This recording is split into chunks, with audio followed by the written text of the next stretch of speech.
Olá, meus amigos do Jogo do Poder. Voltamos para mais uma vez, pela rede CNT, dar sequência do bate-papo de todo domingo, à noite aqui.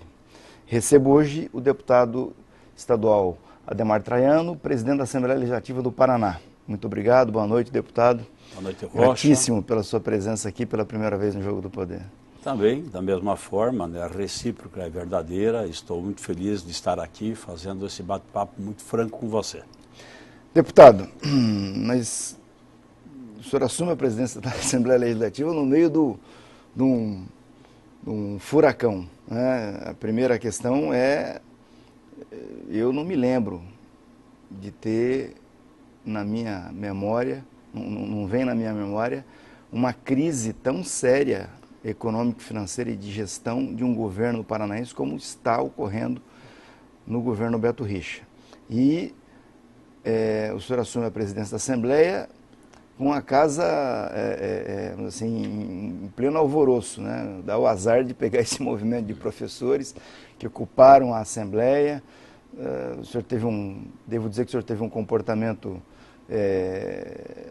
à altura, né, do democrata, porque teve que conviver com a invasão da Assembleia sem utilizar de recursos mais duros, mais intervenção da polícia para desocupar a Assembleia, que foi desocupada depois com diálogo. Parabéns por isso. Mas, enfim, como é que é começar um mandato de presidente da Assembleia com esse jogo duro? Na verdade, foi um grande desafio, né?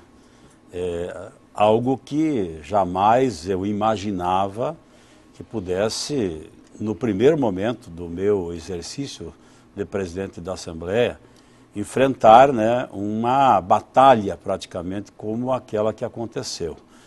Mas prevaleceu o bom senso, o equilíbrio, maturidade, né, porque era um momento em que a gente tinha que ter, não agir apenas com a emoção, mas com a razão.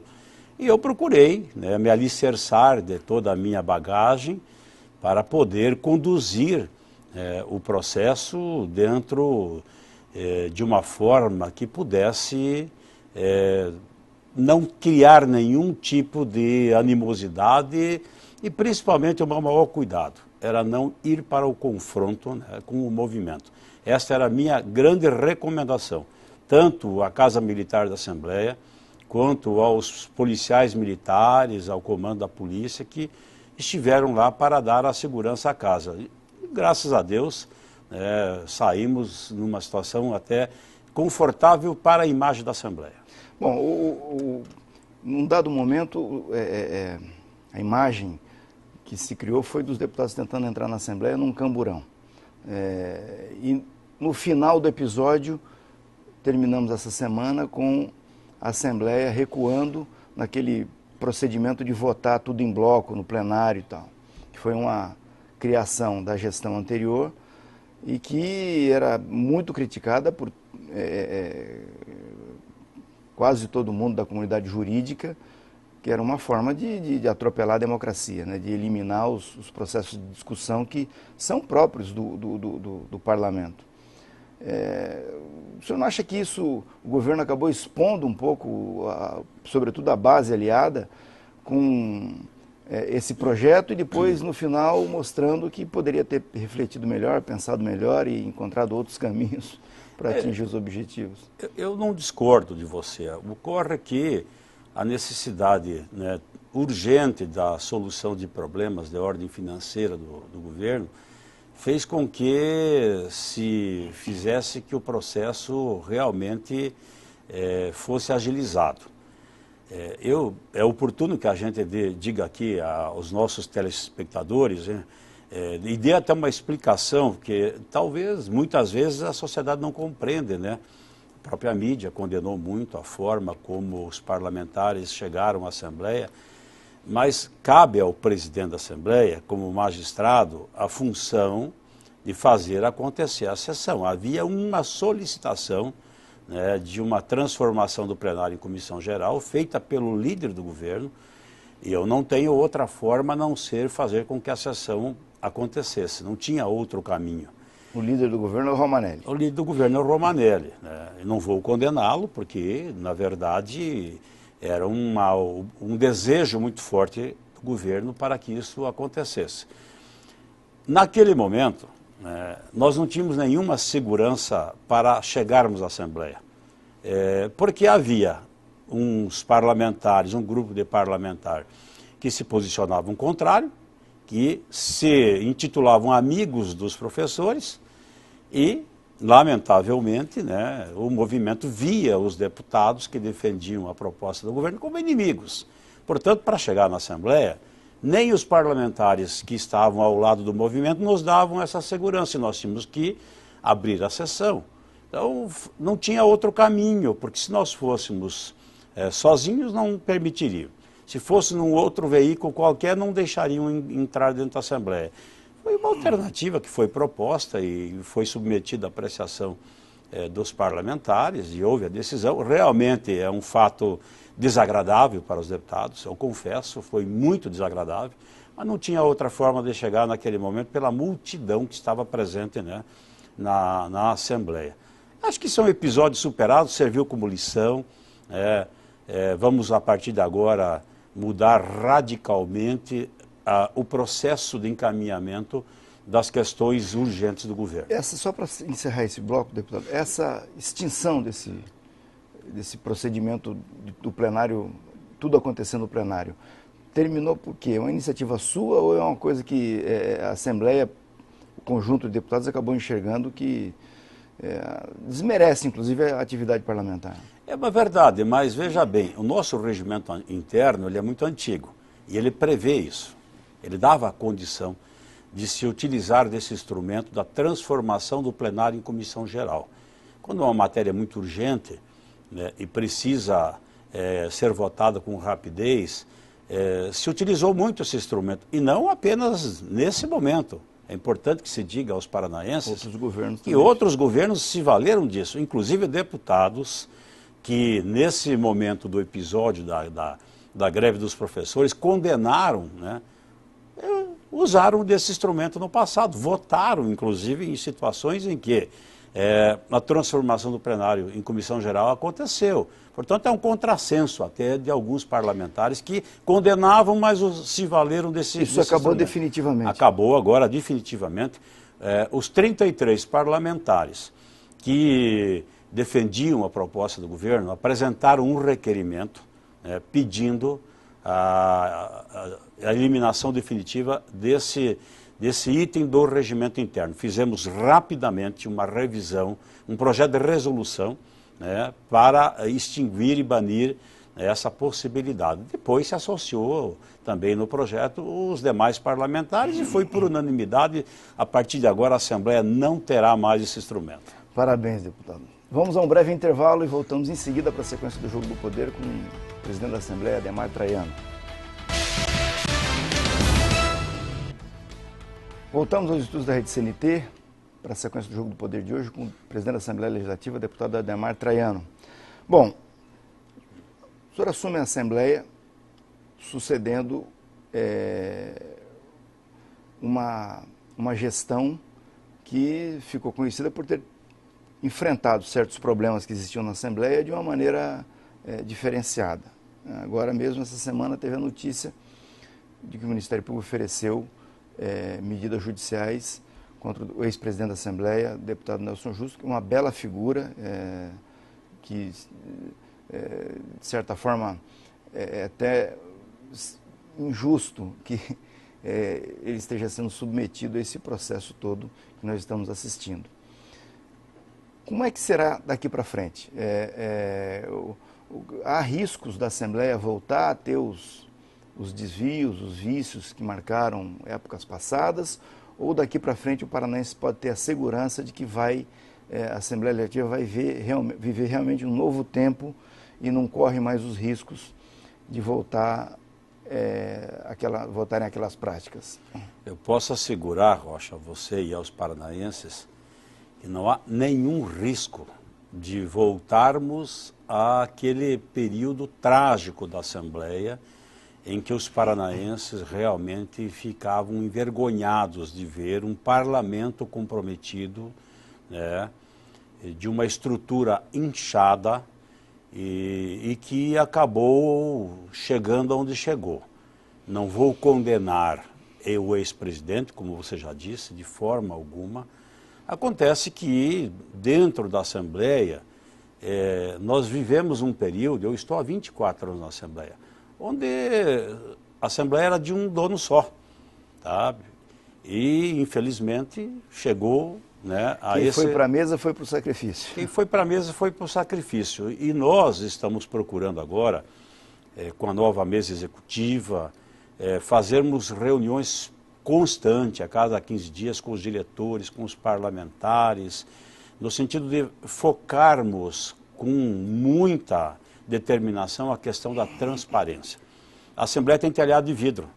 Muitas vezes nós sofremos um desgaste que outros poderes não sofrem, porque é lá o grande fórum de debate da sociedade, a caixa de ressonância da nossa sociedade paranaense. É lá que as coisas acabam ocorrendo e acontecendo, e é muito mais fácil se condenar atitudes do parlamento estadual ou do próprio legislativo como um todo, do que outras situações que ocorrem, né, em poderes próximos ou, enfim, instituições, né, idênticas. Então eu acho que nós vamos viver sim um novo momento. O ex-presidente Rossoni fez um excepcional trabalho, temos que reconhecer. Cortamos na nossa própria carne. Nós temos uma Assembleia enxuta hoje. Eu acho que ela é modelo para o Brasil. Nós podemos nos orgulhar hoje e dizer que o parlamentar tem orgulho de ser deputado, porque eu já vivi muitas situações. Eu sou da época em que o deputado era recebido com bandeirinha nas escolas, né? Parava-se as escolas para receber o deputado. Eu acho que esse momento nós estamos voltando. Apesar de todos os escândalos nacionais, nós não podemos colocar todos na vala comum. Nós temos bons políticos e ninguém chega à Assembleia pelo seu bel prazer. Ele é referendado, né, pela população. É um vestibular a cada 4 anos. Portanto, aqueles que condenam muitas vezes a atitude de um político deveriam experimentar na urna, né, ir para lá e verificar se ele será submetido à apreciação da população. Aí ele terá o direito de condenar.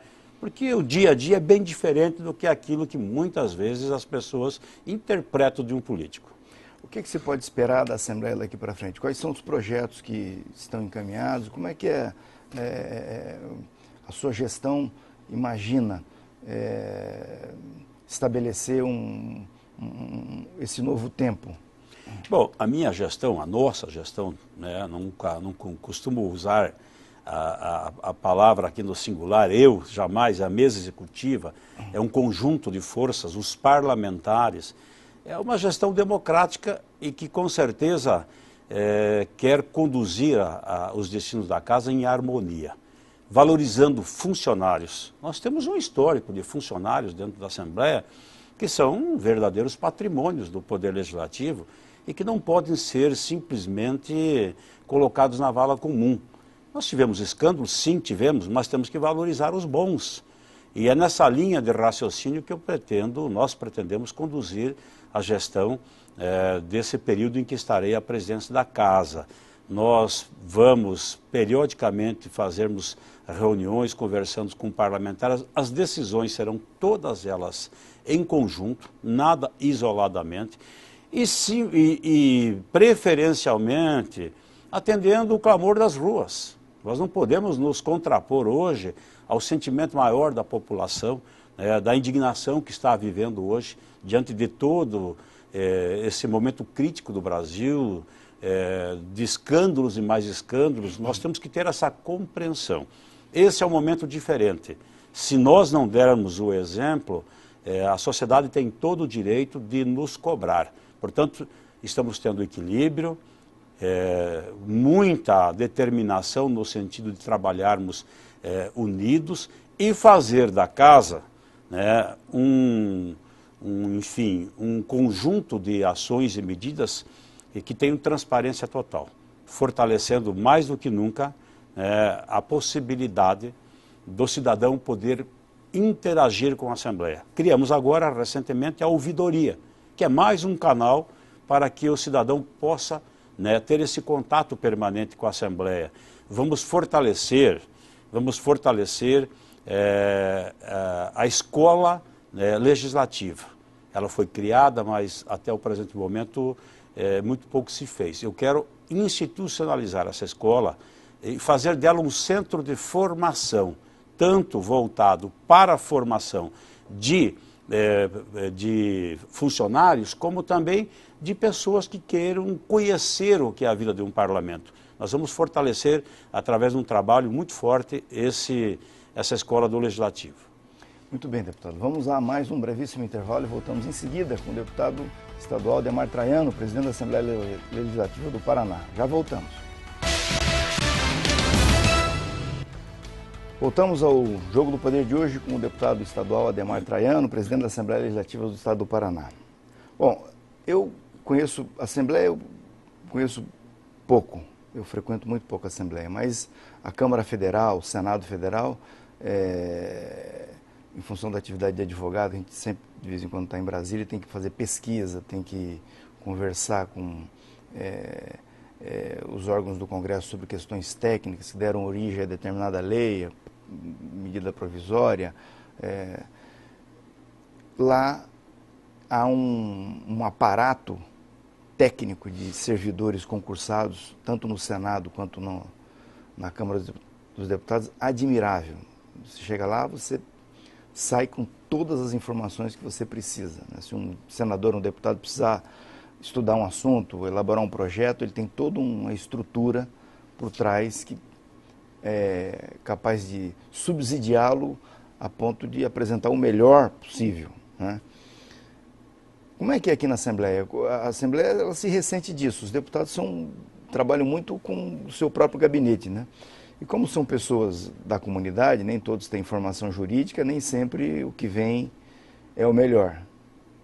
É verdade, você colocou com muita propriedade. O Congresso Nacional e o Senado têm uma estrutura fantástica de assessoria para dar esse suporte aos parlamentares. Na elaboração de leis, né, de mensagens, de projetos, nós estamos também criando um núcleo jurídico aqui. É outra coisa inovadora que nós vamos fazer com advogados da própria estrutura da casa, com efetivos, para dar esse suporte aos deputados. Como você bem falou, a formação da maioria dos deputados, ela não tem formação, eles não têm formação jurídica. E o parlamentar, ele representa o sentimento da sociedade. Muitas vezes, até nós temos deputados aqui que não têm formação, porque lá na sua base, na sua região, ele é um líder. E como tal, ele vai para um processo eleitoral e acaba elegendo-se o deputado. E tem dificuldades até na condução, né, da elaboração de projetos de lei. A Assembleia tem a Comissão de Constituição e Justiça, que ela é o pulmão da Assembleia. Chegando lá as mensagens, os projetos, há uma análise criteriosa de uma equipe de 12 advogados que fazem, enfim, o estudo da constitucionalidade. Mas para evitarmos que muitos dos projetos que cheguem lá esbarrem na constitucionalidade, nós vamos criar esse núcleo jurídico para poder dar esse suporte aos parlamentares, que uma vez chegando na CCJ, não tenhamos, né, praticamente a grande maioria dos projetos inconstitucionais. Vou também fazer, neste ano, promover um concurso público. A Assembleia, há mais de 30 anos, não faz um concurso público.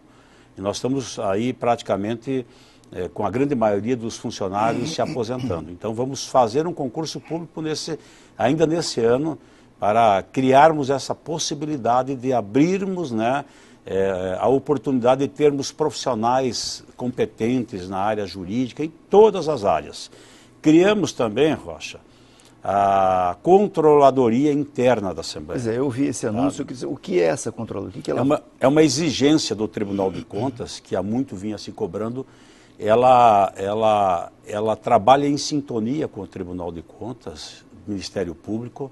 Ela é, na verdade, o grande filtro das ações, né, que existem dentro da Assembleia.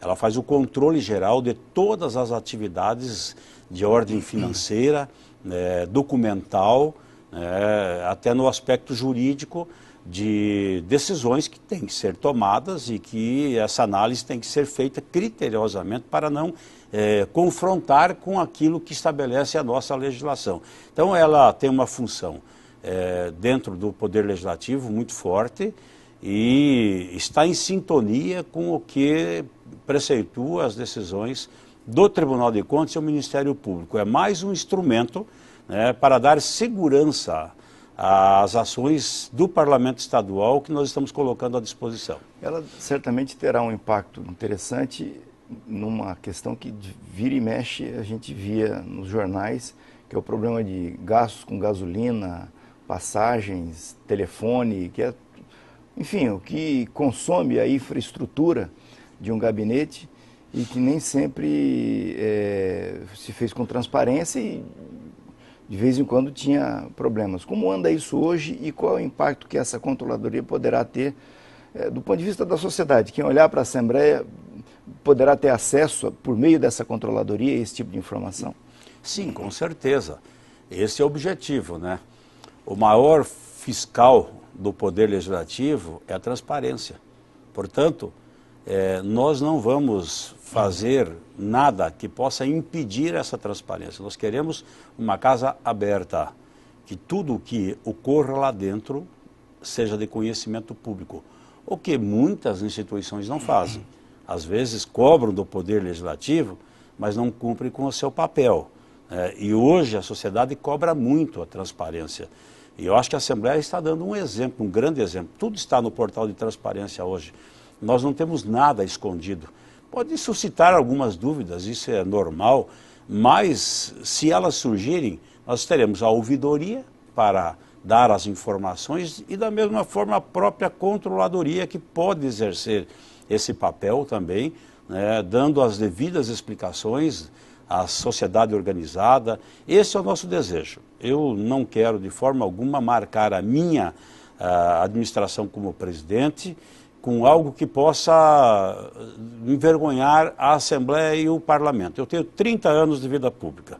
Eu comecei a minha carreira como vereador numa cidade muito pequena, depois prefeito. Eu fui prefeito de uma cidade que não elegia prefeito até 1985 em função da ditadura, na fronteira. E estou há 25 anos na Assembleia. Portanto, o meu maior patrimônio é a minha imagem. E eu vou lutar permanentemente para que tanto a minha imagem como político, quanto a imagem da Assembleia e dos deputados sejam preservadas perante a nossa opinião pública. E a reeleição? Os paranaenses da minha geração têm em mente o período em que o Aníbal Cury ficou, eu até perdi a contagem do tempo em que ele foi presidente da Assembleia, controlava a Assembleia. Esse tipo de situação acho que ficou resolvido porque eu até gostaria de matar essa curiosidade. A questão da reeleição, como ficou, afinal de contas? Não, eu veja bem, eu sou um defensor de uma reeleição, porque eu acho que o mandato de 2 anos é um mandato muito curto para você implementar todas as ações que você pretende. Eu acredito que é democrático o direito a uma reeleição, porque o Executivo tem 4 anos com direito à reeleição, a Presidente da República. Enfim, eu acho que o legislador também tem esse direito de pelo menos uma reeleição. No passado, o problema que ocorria é bem diferente do que acontece hoje. Se você hoje não for um presidente eficiente, que corresponda às expectativas da sociedade e do próprio parlamento, você não consegue a reeleição. Portanto, depende muito da ação da administração da mesa executiva a reeleição, o que não era no passado. No passado, a reeleição, em outras épocas, ocorria bem diferente. Eles tinham o domínio da distribuição de cargos dentro da estrutura da Assembleia. Como é que ficou agora? Porque a mesa da Assembleia tem o presidente e outras funções, outros cargos. Como é que ficou agora? Um deputado pode se reeleger uma vez só no mesmo cargo? Uma vez só. E para os outros cargos, por exemplo, se for vice-presidente hoje, ele pode concorrer a um outro cargo na mesa na próxima legislatura? Mas eu acho que isso é um direito, tem que ser assegurado. Você não pode cercear o direito de um vice-presidente poder ser candidato a primeiro secretário. Eu acho que isso se contrapor ao momento que estamos vivendo democrático, Então, eu defendo isso. defendo uma reeleição. Eu acho que isso... Que é o que ficou estabelecido. É o que ficou estabelecido, né? Havia aí alguns parlamentares com o sentimento de fazer uma mudança, mas eu sou um defensor. Eu entendo de que uma reeleição ela deve ser assegurada a qualquer um daquele que vier a exercer o cargo dentro da Assembleia, tanto de presidente quanto em outros cargos. Bom, a expectativa então que nós podemos ter da Assembleia é de tempos mais calmos. Eu acredito que sim, né? Tirando os movimentos sociais, lógico. É lógico, mas eu entendo o movimento social, eu não condeno, eu acho que todo movimento reivindicatório, organizado, tem que ser respeitado. O problema é que quando se faz movimentos dessa natureza, infiltram-se dentro do movimento pessoas que não têm nada a ver com a organização e que acabam cometendo, né, algo que vai contra os princípios democráticos. Eu tenho certeza que a invasão da Assembleia ela não ocorreu pelo professor. Lá nós tínhamos partidos de esquerda, tínhamos PSTU, CUT, elementos que historicamente têm uma ficha. Nós já conhecemos, são sempre os mesmos. Eles invadem e depois a casa é tomada automaticamente pelo movimento. Então, mas eu respeito o movimento organizado. Eu acho que isso é da democracia e nós não podemos condenar. Deputado, foi um prazer imenso recebê-lo aqui. Da mesma forma, espero contar com o senhor outras vezes aqui. Volte sempre. Muito obrigado. E a casa está à sua disposição. Da mesma forma, a Assembleia. E vocês todos que estiveram conosco até agora, muitíssimo obrigado. Vamos conversando durante a semana pelo www.jogodopoderparaná.com.br e no próximo domingo eu estou de volta aqui para mais um Jogo do Poder. Um grande abraço a todos.